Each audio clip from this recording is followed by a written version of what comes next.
Sampurasun wargi. Mun ayeuna inget deui ka mangsa keur ngora zaman masih make seragam bodas kulawu di bangku SMA. Sok tepuguh antara seuri jeung seuri ketir. Aya nu matak pikaseurieun lamun diinget. Tapi aya oge rasa amis anu nyesa dina jero dada. Jigana kitu meureun caritana cinta munggaran. Moal salawasna kudu miboga tapi moal gampang poho. Harita keur meujeuhna umur beger, aya saurang mojang geulis di kelas anu matak ngageterkeun jajantung rasa tina asih. Sebut bae anjeunna Nyi Eulis nya. Geulis nama lain ukur cek kuring tapi cek hampir sakelas malah sasakola oge. Teu aneh lamun loba anu mikaresep. Cenah mah anjeunna oge raket jeung saurang nonoman anu kasohor pangkasepna di SMA zaman harita. Sanajan can disebut bobogohannya, da nya katingali padekeutna, atuh ari kuring mun ningali kana eunteng mah ukur bisa ngahuleng. Harita awak leutik, peot, kulit hidung, teu kaasup jajaka anu matak di pikabita. Sanyatana dina jero hate mah aya timburu, tapi leuwih karep hade dipendem. Rumasa saha tuh kuring teh? Ibarat si kabayan anu boga karep ka enden putri.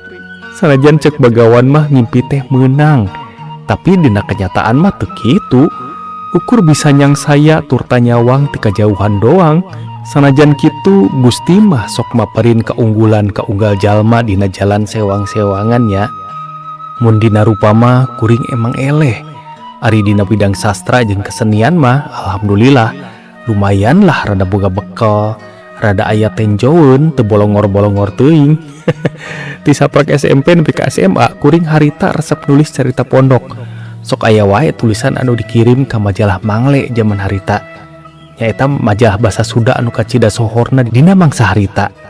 Teu disangka-sangka sababaraha kali mah karangan carita pondok kuring sok dimuat dina majalah Mangle.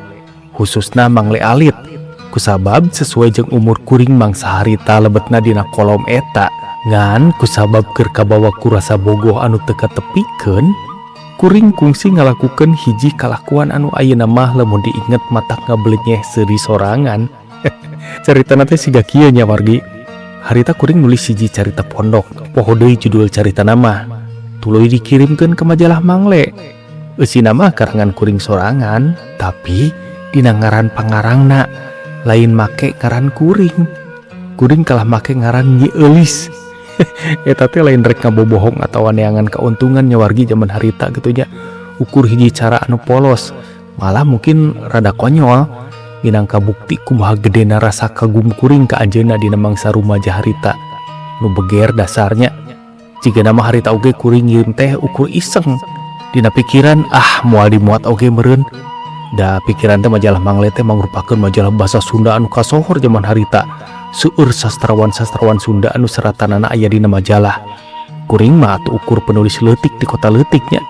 Ganja kitu teh atuh ari takdir mah sok resep heureuy, sok dinyaankeun. Eta carita teh kalah dimuat. Aduh lah ieung. Sok kumaha ilaharna lamun aya tulisan anu dimuat di majalah Mangle harita, pangarang bakal dikintunkeun honor ngaliwatan wesel. Keur wargi anu teu apal yen wesel teh mangrupikeun hiji kartu kanggo nyanak honor di kantor pos. Wesel teh sok bari sakalian dikirimkeun edisi majalahna digulung gitu nya. Atuh kajadianana nepi ka kiwari oge kuring teu nyaho. Eta wesel jeung majalah teh tungtungna nepi ka saha. Nah ka Nyi Eulis atawa ka saha? Jigana mah nyasab di jalan atawa balik deui ka kantor redaksi majalah. Duh katah. Nepi ka ayeuna oge jadi misteri anu matak seuri sorangan. Dasar begernya. Anu leuwih mata pikaseurieun harita Nyi Eulis siga nu heran kumaha atuh henteu. Ujug-ujug ngaranna nyampak dina majalah Mangle minangka pangarang carita pondok. Padahal anjeunna sorangan teu kungsi ngerasa ngirim naskah. Waduh, tangtu bae bingung da nya. Eta oge lain anjeunna anu nulis. Eta mah murni hasil kebucinan sim kuring budak kampung anu keur mangsa beger tapi teu wani ngedalkeun rasa anu nyaliara dina hate. Kecing pisan si kuring teh nya geuning zaman harita mah. Tah gitulah para wargi ieu mah ukur carita katololan kuring zaman beger baheula kitu nya. Teu rame oge bae nya ukur nyaritakeun pengalaman bucina rumaja goreng patut dina taun 80-an. Ayeuna mah eta kabeh geus jadi carita anu nyesa natrat dina lambar-lambar waktu. Nyi Eulis parantos hirup bagja jeung kulawargana, parantos gaduh salaki anu ganteng kecida, putra-putri anu kasep tur geulis. Kuring oge nya kitu alhamdulillahnya parantos ngagaduhan pamajikan anu dipikanya sarta putra-putri nu janten panyenang hate. Masing-masing parantos manggih jalan kebagjaan masing-masing. Anu kari ayeuna mah ukur seungitna pangeling-eling kana mangsa rumaja. Mangsa nalika cinta can loba itung-itungan, nalika kagum bisa ngadorong jalma ngalakukeun rupa-rupa kalakuan anu ayeuna karasa polos, lucu jeung rada bodoh. Tapi sugan justru eta anu ngajadikeun kenangan rumaja moal aya gantina.